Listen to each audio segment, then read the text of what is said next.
How to do a Bible character study. One of the most powerful ways to teach the Bible is through character study. Dito natin nakikita ang real struggles, real failures, real victories, and real transformation because they are real people that God had used. It's either we learn from our own experiences or we learn from others' experiences. And one of the most powerful ways to connect the Word of God, the message of the Word of God to the people is through using the lives of those people na nasa Bible.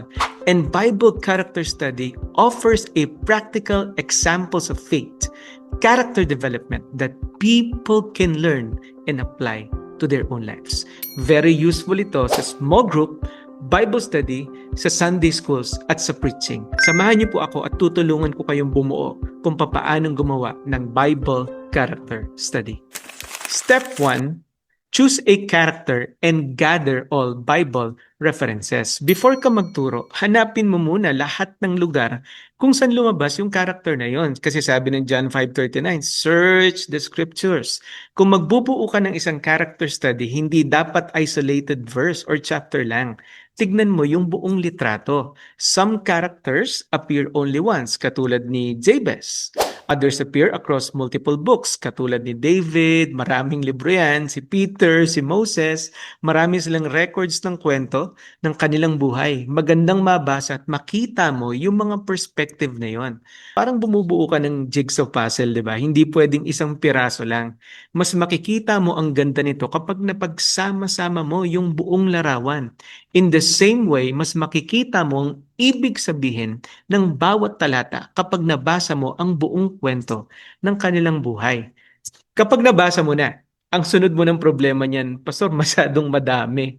That is the time na pipili ka na ng kwento o perspective sa kanilang buhay na nais mong ituro. For example, si David as king, as shepherd, as a father. As a king, napakagaling niya. As a shepherd, napaka-humble at napakalakas niya. As a father, medyo palyado si David pagdating sa bagay na ito. So nakadepende sa perspective na gagawin mo. Pero mas maganda na tignan mo yung lahat at yung buong kwento ng buhay ng tao na yon. Step 2. Study the historical and cultural background. I-research mo kailan ba siya nabuhay, ano yung cultural background that time, ano yung klase ng trabaho na meron siya, anong tingin ng mga tao sa trabaho na yon, ano yung paniniwala nila nung mga panahon na yon, sino yung rulers sa panahon niya, political setting, ano yung struggles nila during that time. Katulad ng sinabi sa Nehemiah, they read clearly and gave the meaning. Sobrang halaga ng cultural context. Mas maiintindihan mo yung takbo ng kwento at mas maire-relay mo ng maayos yung message kapag naintindihan mo din ang kultura nila. Naalala ko yung sinabi ng isa sa mga professor namin sa Bible School na, when you tell Bible stories, they are not just stories, they are histories. Nangyari talaga. For example, si Moses, he grew up in Egyptian royalty. Pag pinag-aralan mo na yung culture tsaka historical background yan, papaano ba yung royalty ng mga Egyptian noong unang panahon? Ma-amaze ka. Si Ruth ay isang Moabite, hindi siya Israelite. At alam mo ba nung panahon na yon, kaaway ng mga Israelites ang Moabites? Pero sa kabila ng kanyang pagiging mahirap, sa kabila ng nangyari sa kanyang nakaraan, pinili pa rin siya ni Boaz. At nire-write ni Boaz ang kanyang pagkatao, ang kanyang history na palitan ng bagong identity. And that is why Boaz was her kinsman redeemer. At ang malupit pa nun, si Ruth ay naging lola ni David, which is doon nanggaling ang lineage ni Jesus. Grabe no, yung pagka-rewrite ng history nito ni Ruth. Si Paul, Roman citizen siya. During that time, ang mga Romano ang pinakamalupit at pinakamaimpluwensyang military power. Kaya hindi sila pwedeng illegal na parusahan at illegal na bugbugin. Kasi yari ka sa mga Romano. Pero yung nangyari sa kanya during that time, lagi siya nabubugbog, Pastor. Hindi niya sinasabi agad yung identity nila. Mayroong one time na si Paul at si Silas nakulong, binugbog sila. Tapos nalaman ng mga tao na sila ay mga Roman citizen, sorry yung mga tao sa kanila. Kasi alam nila na mapaparusahan sila sa ginawa nila kay Paul. Dahil din doon sa pagiging Roman citizen ni Paul, nagkaroon siya ng access sa matataas na mga tao, sa governors and kings, at nagkaroon din siya ng access sa mga daan ng mga Romano, sa mga Romans road, doon sa kanilang mga access roads, at nakapaglakbay siya sa iba't ibang parte ng mundo upang makapaghayag ng salita ng Panginoon. Yung kanyang identity as a Roman citizen gave him a pathway and a platform to share the gospel sa napakaraming tao. Ang lupit. Yung Good Samaritan, kung titignan mo yung background ng Israelites at Samaritan, magkaaway din yung mga yan. Kaya yung tinatawag nating good tapos Samaritan, parang oxymoron yun eh, kabaligtaran. Kasi ang tingin nila sa mga Samaritans, mga masasamang tao, sumasamba sa Diyos-Diyosan, maduming mga tao. And yet, kung titignan mo yung kabutihan ng Samaritano na ito, kung papaano niyang tinulungan itong tao na ito, bagamat hindi niya naman kilala, maa-amaze ka na sa kabila ng panganib, yung puso ng Samaritano na ito na tumulong, nandun. These background details explain their decisions, their strengths, their struggles, and their calling. Context creates clarity. Kapag alam mo kung saan sila nanggagaling, mas maiintindihan mo sila. So ngayon, nakita na natin yung step 2. Step 3, observe mo naman yung kanilang mga strengths at yung kanilang mga weakness. Bawat isa sa atin ay may kalakasan at kahinaan bilang isang tao, di ba?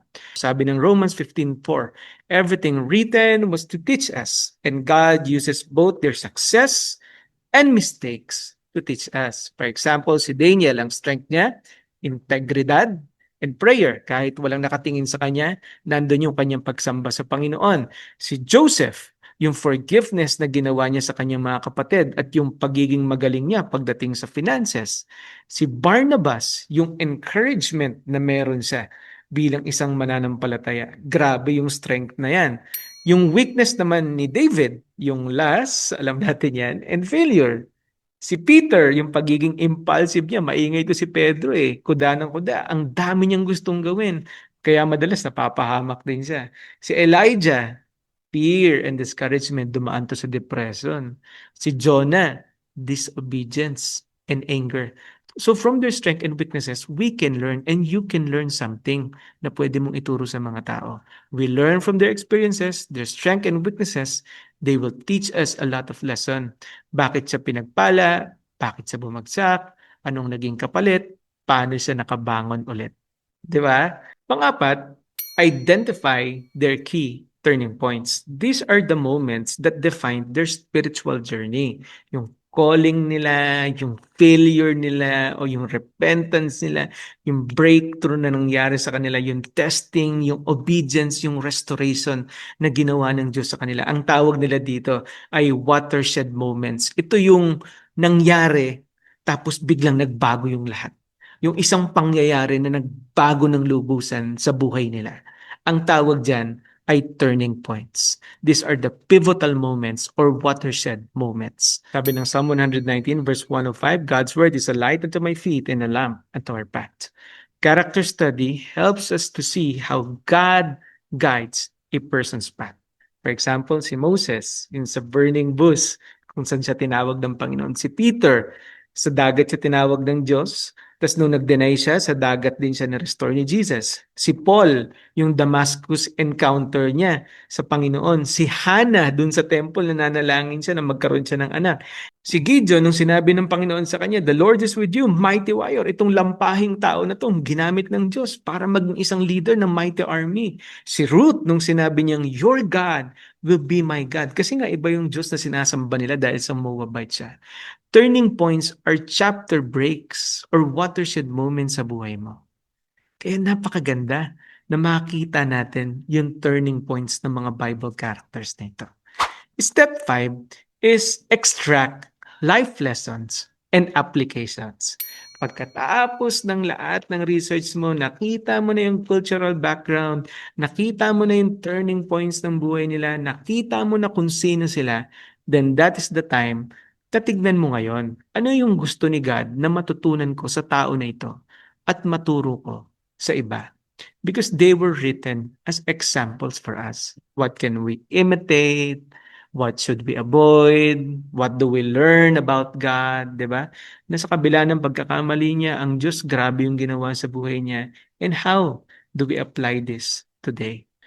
Ito na yung mga pinaka ituturo mo sa kanila. Pagkatapos mong gawin yan, step 6 mo is to point the character back to Jesus Christ. Every Bible character points to the need for Jesus. Sabi ng Luke 24:27, Jesus explained that Moses and the prophets pointed to him. Whether successful sila o nag-fail sila, lahat sila ay shadows pointing to our need for a Savior, the grace of God, and God's redemption plan. Na gusto tayong iligtas ng Panginoon at kailangan natin siya sa buhay natin. Lahat ng characters ay shadows. And Jesus is the true light. Step 7, eto na. Create a simple teaching outline. Bigyan ko kayo ng sample, pero may kanya-kanya naman tayong paraan kung paano natin gagawin to. Number 1, yung introduction. Sino ba yung character mo? Tapos magkaroon ka ng short summary description. Yung naiintindihan mo. Tapos, pagkatapos mong isulat yung short description na yon, yung background niya, yung time period, during that time, ito nangyari. Nangyari ito sa, ang practice and beliefs nila that time, key events, yung mga major events na nangyari sa buhay niya. Importante yan. Yung strengths, pwedeng 2 to 3 strengths, pwedeng 2 to 3 weaknesses, ikaw bahala. 1 turning point, kung gusto mong gawin 2 turning point, kung marami siyang record, pwede mong gawin yan. Kung ano yung nagbago sa buhay niya. And then number 6, life lessons. What we learn about God, what we learn about ourselves. Tignan mo yung perspective ng kabutihan ng Diyos, kung sino ang Diyos sa buhay ng tao na yon. Tignan mo naman kung ano yung matututunan natin mula sa tao na yon sa nangyari sa Kanya. How can we apply these truths today, and how does this character points to Jesus? So tandaan mo, within every character lies a story. Within every story lies a lesson. And through every lesson, God shapes lives. God bless po sa inyong lahat, and Happy New Year po sa bawat isa sa inyo. Salamat po sa patuloy ninyong pagsuporta sa channel na ito. Ang prayer ko po and desire ko po personally is that sa little way na ginagawa ko na ito ay maraming tao ang matulungan, ma-educate para ang body of Christ ay ma-empower. Ingat po kayong lahat, and to God be all the glory and praise. Ito po ang inyong likod, Pastor Wes.